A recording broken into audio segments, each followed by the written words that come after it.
네, 귀한 찬양 감사합니다. 하덕규 씨가 불렀던 노래 중에 가시나무라는 노래가 있습니다.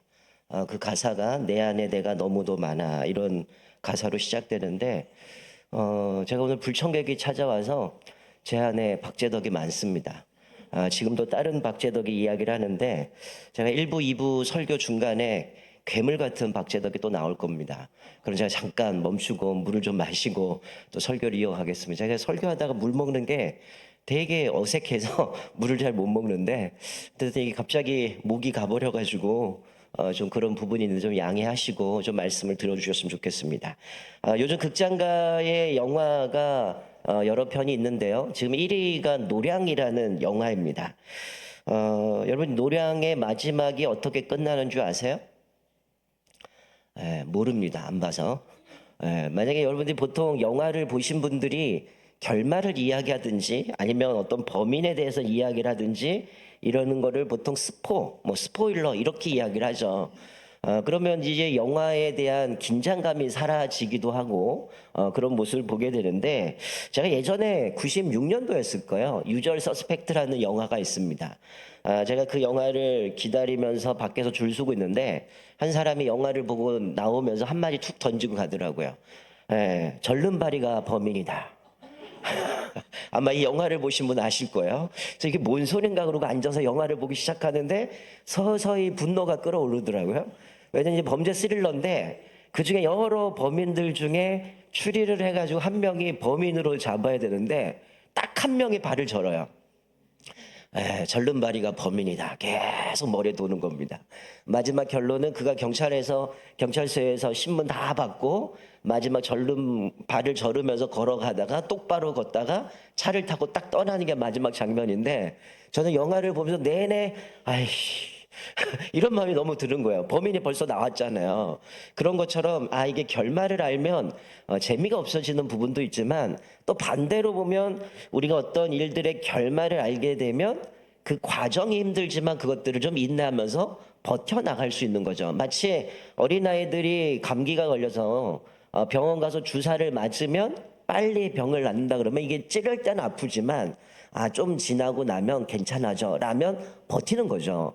여러분 오늘 본문의 말씀은 마치 하나님께서 이스라엘 백성들의 결말을 미치 스포처럼 보여주시는 장면입니다. 두 가지를 보여주셔요. 시드기야 왕에 대한 결말, 남쪽 유다의 결말들을 보여주는 것이죠.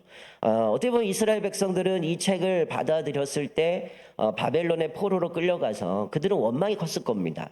우리는 하나님의 택한 선민이고 이스라엘 백성들 안에는 예루살렘 성전이 있어서 하나님 앞에 예배도 드리는 우리들인데 어떻게 우리를 하나님께 벌하실 수 있는가? 어떻게 우리를 포기하실 수 있는가?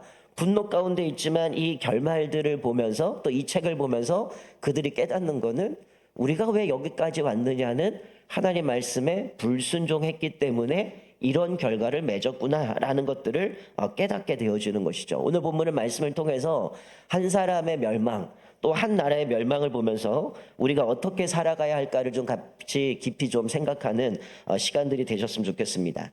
자, 우리가 오늘 읽은 1절부터 7절까지의 말씀 보게 되면 먼저 시드기야 왕의 멸망에 대해서 기록하고 있습니다. 시드기야는 21살의 왕이 돼요. 그리고 11년 동안 나라를 다스리게 됩니다.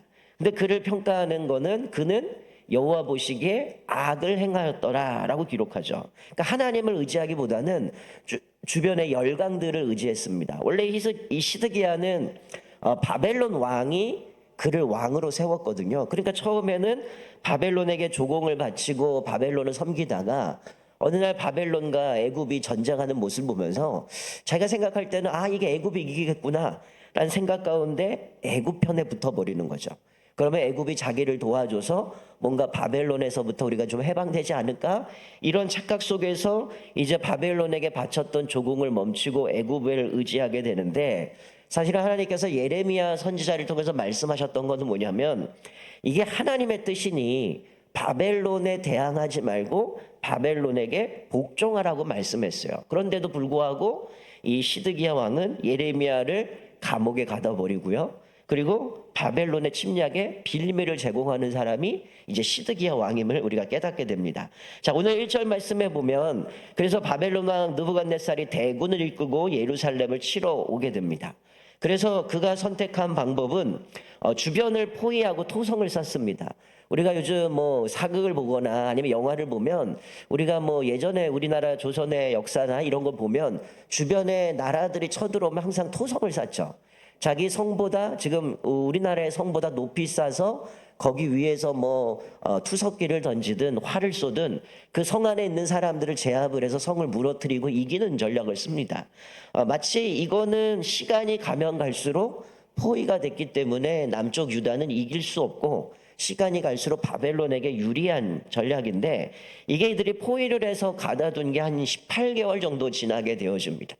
그러니 이 성에는 물자들이 오고 갈 수도 없는 거고요. 고립이 되다 보니까 심한 기근이 찾아오게 되죠. 그래서 4절에 기근이 심하니까 이 왕이 자기 신하들을 군사들을 데리고 야밤에 도망갑니다. 도망가는데 이게 바벨론 군사들에게 걸려버리죠. 가만둘 리가 없죠. 그래서 그들을 추격해서 왕을 사로잡고 림나에 있는 바벨론 왕에게 끌고 가서 신문을 합니다. 그런 얘기겠죠. 너 어떻게 바벨론에게 조공을 바치다가 조공도 안 바치고 네가 애굽을 의지할 수 있느냐? 내가 너를 왕을 세웠는데 어떻게 나를 배신할 수 있느냐? 아마 그를 심하게 추궁했을 겁니다. 자, 7절 말씀을 보면 시드기야의 결말이 어떻습니까? 이렇게 말씀해요. 그들이 시드기야의 아들들을 그의 눈앞에서 죽이고 시드기야의 두 눈을 빼고 노사슬로 그를 결박하여 바벨론으로 끌고 갔더라. 마지막 결론이 뭡니까? 자기가 살아 생전 눈으로 볼 수 있었던 마지막 장면은 자기의 아들들이 죽임을 당하는 거죠. 그리고 그 두 눈을 빼고 노사슬로 결박돼서 바벨론으로 끌려갑니다. 여러분, 이게 왜 이런 비참한 결과가 찾아왔을까요? 성경은 계속해서 말씀하셨던 건 뭡니까? 하나님께 불순종한 죄의 결과가 이렇게 비참하다라는 걸 보여주는 거죠.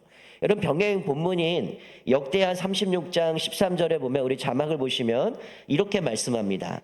또한 느부갓네살 왕이 그를 그의 하나님을 가리켜 맹세하게 하였으나 그가 왕을 배반하고 목을 곧게 하며 마음을 완악하게 하여 이스라엘 하나님 여호와께로 돌아오지 아니하였고, 이 느부갓네살 왕은 지금 이게 하나님이 이렇게 일하시는 걸 알았기 때문에 이 시드기야에게 하나님께 맹세하고 하나님께 돌이키라고 얘기하지만 목을 곧게 하고 하나님께 돌아가지 않았다는 거예요. 또 자막 보시면 예레미야 27장 8절에 보면 예레미야가 이렇게 예언을 합니다. 여호와의 말씀이니라 바벨론의 왕 느부갓네살을 섬기지 아니하며 그 목으로 바벨론의 왕의 멍에를 매지 아니하는 백성과 나라는 내가 그들이 멸망하기까지 칼과 기근과 전염병으로 그 민족을 벌하리라. 예레미야를 통해서 말씀하신 거는 이게 하나님의 말씀이라는 거죠. 느부갓네살을 섬기지 아니하는 그 나라든 아니면 그 백성이든 칼과 기근과 전염병으로 다 그 민족을 멸하시겠다. 하나님께서 선지자를 통해서 말씀해 주셨음에도 불구하고 시드기야는 그 말씀에 듣지도 않았고 순종하지 않았다라는 거예요. 표면적인 거는 이 바벨론 왕이 왕을 세웠으니 당연히 거기에 복종해야 돼. 그거에 대한 배신에 대한 죽음을 맞은 거고요. 진짜 궁극적인 의미는 과거에서부터 하나님의 말씀에 순종하지 않으므로 결국은 시드기야가 망하게 되었음을 보여주는 겁니다. 자, 8절부터 마지막 우리 읽은 17절까지의 말씀을 보면 두 번째 예루살렘의 멸망에 대해서 말씀하죠. 느부갓네살 19년 BC 586년인데 이제 이 느부갓네살 밑에 있었던 경호 대장이었던 느부사라단이 다시금 예루살렘을 쳐들어옵니다. 이에게 있어서 목표는 한 가지입니다. 어떻게 하면 이 유다가 다시금 일어날 수 없을 정도로 완전히 초토화시키고 멸망시키는 것이 목적이었기 때문에 8절 이후의 모습을 보면 아주 구체적으로 예루살렘을 어떻게 초토화시키는지를 구체적으로 말씀해 주죠. 먼저 예루살렘 성전과 왕궁과 모든 건물을 불태웁니다. 그리고 성벽을 헐어버리죠. 그리고 닥치는 대로 유다의 젊은 이들을 다 죽여버리고 성전 안에서도 살육을 멈추지 않습니다. 그리고서 예루살렘에 남아있는 백성들, 항복한 백성, 수많은 백성을 포로로 잡아가죠. 이게 이제 바벨론 포로 3차에 걸치는 거, 마지막 3차 포로로 끌려가는 모습인데, 뿐만 아니라 성전의 놋기둥, 놋받침대, 바다를 부숴서 놋새를 가져갔는데, 솥, 부사, 불집게, 향접시, 또 제사 드릴 때 쓰는 놋과 기구들을 다 가져가고요. 또 화로와 잔과 금은으로 만든 모든 것을 다 가져갔다고 얘기합니다. 그런데 그 무게가 얼마나 컸는지 무게를 다 잴 수 없었다라고 얘기를 하죠. 여러분, 왜 남쪽 유다가 이렇게 다 이 모든 것들이 다 바벨론으로 끌려갔을까요? 우리가 이미 살펴봤던 것처럼 우리가 히스기야가 병 걸려 죽기 직전이었죠. 그때 하나님 앞에 간절히 기도하고 하나님 앞에 통곡하며 기도했을 때 그에게 15년을 살려줍니다. 그런데 이 바벨론의 사절단이 찾아왔을 때 교만해지기 시작해요. 허세를 부리기 시작합니다. 내가 이만큼 이런 보물을 갖고 있고 군사들은 이렇고 성전은 이렇고 온갖 다 보여줍니다. 그때 이사야 선지자를 통해서 말씀하신 거는 당시 이들은 어디서 왔습니까? 무슨 말을 합니까? 얼마나 보여줬습니까? 내가 이거 다 보여줬다. 그때 이사야 선지자를 통해서 말씀하신 게 뭡니까? 이 보여준 모든 것들이 다 바벨론으로 이주하게 될 거다. 그리고 포로로 끌려갈 것이 당신의 나라는 망할 것이다라고 예언했죠. 우리 지난주 살펴본 것처럼 요시야가 성전을 청소하다가 율법책을 발견하고 옷을 찢고 하나님 앞에 부르짖어요. 그리고 나서 자기 밑에 있는 신실한 신하들에게 좀 더 이것을 구체적으로 알고 싶은데 선지자를 찾아가서 물으라는 거죠. 그때 여선지자 훌다를 통해서 주셨던 말씀이 왕이시여 당신이 읽은 말씀이 그대로 응할 겁니다. 즉 이 나라가 망할 것이고 하나님의 재앙이 내릴 겁니다. 그러나 당신은 하나님 앞에 이 말씀을 읽고 겸비했기 때문에 당신은 왕들의 묘실을 편안히 돌아가겠지만 이 나라는 망할 것입니다 라고 말씀해 주신 거죠. 자, 그리고 더 나아가서 느부사라다는 가장 천한 사람들, 어떻게 보면 힘도 없고 어떤 능력도 없는 이 사람들을 남겨둬서 예루살렘에 어떻게 보면 반역의 여지가 없는 자들을 남겨두고 농사짓게 하고 또 조국을 바치면서 바벨론을 섬기게 하죠.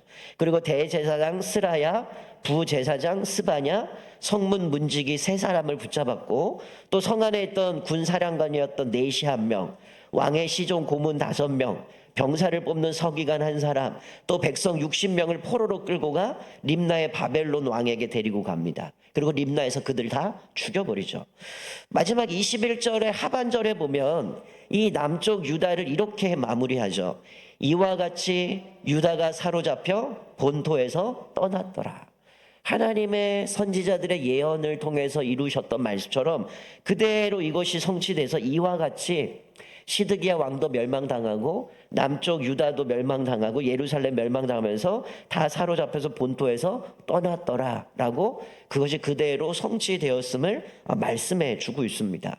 물론 우리 오늘 읽은 열왕기하의 말씀에는 이들이 1차 포로, 2차 포로, 3차 포로 때 몇 명이 끌려갔는지는 기록되어 있지 않지만 역대기를 보면 그때 끌려갔던 사람들 아주 구체적으로 기록이 되어져 있어요. 자, 이것은 예레미야를 통해서 하신 말씀을 하나님께서 그대로 이루시는데, 자, 자막을 보시면 예레미야 25장 11절 12절입니다. 제가 앞에서 영화에 대한 스포를 이야기했는데 지금 우리들이 압제를 당하고 외국의 나라들에 의해서 힘들어합니다. 근데 예레미야를 통해서 이 말씀을 주셨다면 어떻게 따라갔어야 될까요? 자, 보세요.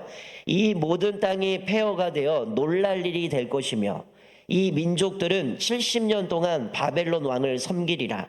여호와의 말씀이니라. 70년이 끝나면 내가 바벨론의 왕과 그의 나라와 갈대아인의 땅을 그 죄악으로 말미암아 벌하며 영원히 폐허가 되게 하되. 이미 선지자를 통해서 이거는 하나님의 뜻이니 바벨론 왕을 복종해라. 그런데 기한이 있어요. 70년이 끝나면 다시 돌아올 것이고, 그리고 그 너희를 압제했던 바벨론의 왕과 그 나라와 갈대아인의 땅들을 하나님이 벌하시겠다라고 말씀하는 거죠. 우리가 흔히 얘기하는 건 진노의 막대기로 바벨을 들어서 사용하셨는데 그 바벨론마저도 하나님이 심판하신다라고 말씀하는 겁니다. 사랑하는 성도 여러분, 그만큼 죄의 결과가 얼마나 비참한가를 시드기야의 멸망, 예루살렘의 멸망을 통해서 우리에게 보여주시는 거죠. 여러분, 저는 오늘 이 말씀을 보면서 한편 이런 생각을 했습니다. 이것을 읽는 이스라엘 사람들에게는 야, 이게 우리가 잘못해서 여기 끌려왔구나. 그래서 우리는 이 70년이 넘어가면 다시금 돌아갈 수 있는 기회를 하나님이 허락하셨구나. 그러면 버티면 되는 겁니다. 그러면 지금 여기 끌려온 게 하나님 왜 날 버리셨습니까? 하나님 왜 우리를 돌보지 않습니까? 아니라 하나님의 큰 뜻이 있구나. 우리가 이제 70년이 차면 돌아갈 거니까 여기서 바벨론을 섬기면서 하나님 앞에 돌이키면 이들도 심판하실 거고 우리는 다시금 예루살렘에 돌아가겠구나. 버틸 수 있는 하나님이 용기를 주시고 위로를 주신다는 거예요. 근데 우리가 이 말씀 보면서 우리는 뭐 포로로 끌려간 사람도 아니잖아요. 근데 이 말씀 보면서 우리가 뭘 깨닫냐면 우리도 훗날 마지막 때에 하나님 앞에 설 때가 있습니다. 오늘 본문의 말씀은 우리들의 앞으로의 미래, 또 우리가 이 땅의 미래를 미리 하나님께서 결론으로 보여주신 겁니다. 우리도 하나님 앞에서 온전히 순종하며 살지 않으면 시드기야처럼 이렇게 멸망받을 것이고, 이 땅이 하나님 앞에서 온전하게 섬기지 않으면 이 땅도 이렇게 예루살렘처럼 인생의 결론은 심각한 비극 가운데 떨어질 수밖에 없음을 보여주는 거죠. 오늘 이 말씀이 우리의 미래, 우리의 마지막 때의 결과를 보여주는 거라면 사실은 우리는 어떻습니까? 고민하고 갈등할 이유가 없다라는 거예요. 왜 우리가 갈등하고 고민하죠? 마치 미래를 모르는 사람처럼 내 인생은 어떻게 되지? 내 앞으로는 어떻게 살아가야 되지? 이것이 불안하다 보니까 당장 눈에 보이는 결과를 얻으려고 온갖 것들을 붙들고 살아간다는 거예요. 근데 오늘 말씀을 통해서 보여주신 건 뭡니까? 하나님께 순종하고만 살아간다면 하나님께서 우리 인생은 책임져 주신다는 거죠. 이런 결말이 아니라 하나님께서 우리에게 주시는 놀라운 복을 말씀해 주셨다라는 거죠. 그러니까 이것이 우리의 미래에 대한 답을 제공해 주셨다면 우리는 단 한 가지죠.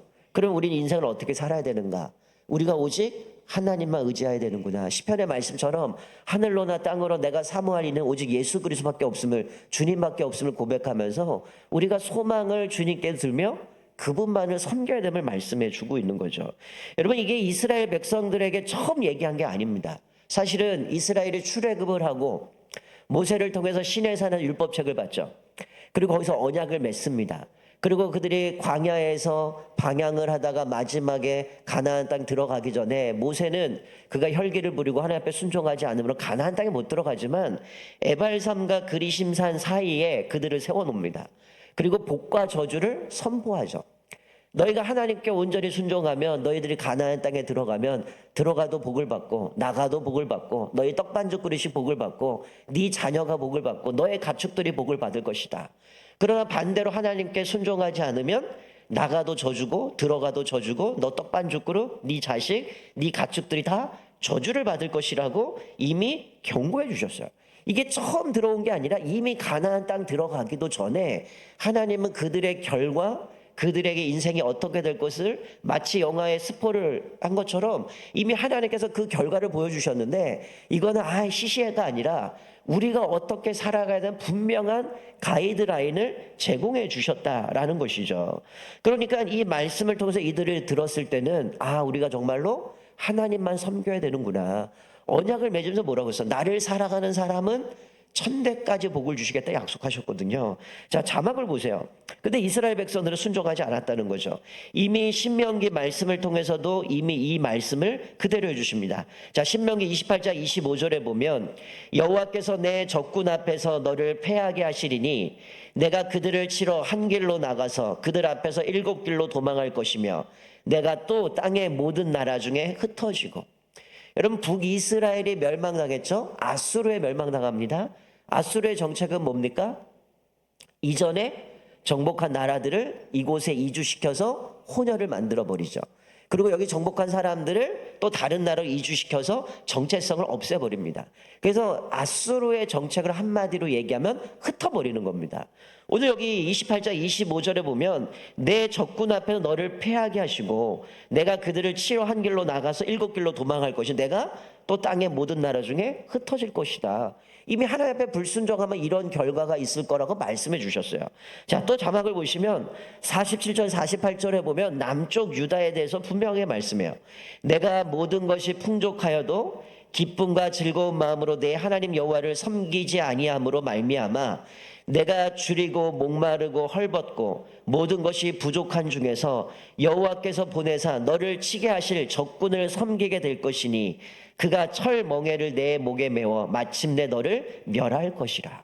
지금 느부사라단이 예루살렘을 포위하고 이렇게 가둠으로 인한 기근이 찾아왔고요. 먹을 것이 없는 그런 상황 가운데 결국은 적군을 섬기게 되어지고 그들 목에 멍에를 메어지면서 결국 이들이 멸할 것이라고 말씀해 주셨습니다.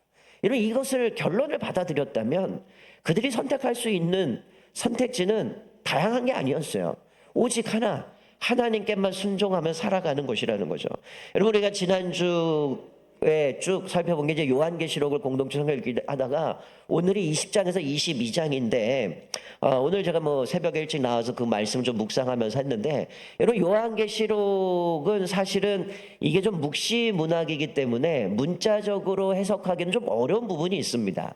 그러다 보니까 이 말씀을 읽을 때는 다니엘서, 스가랴서, 에스겔서를 같이 놓고 봐야 성경의 내용들을 살펴보게 되는데, 어떤 분들이 이 요한계시록 무섭다는 거예요.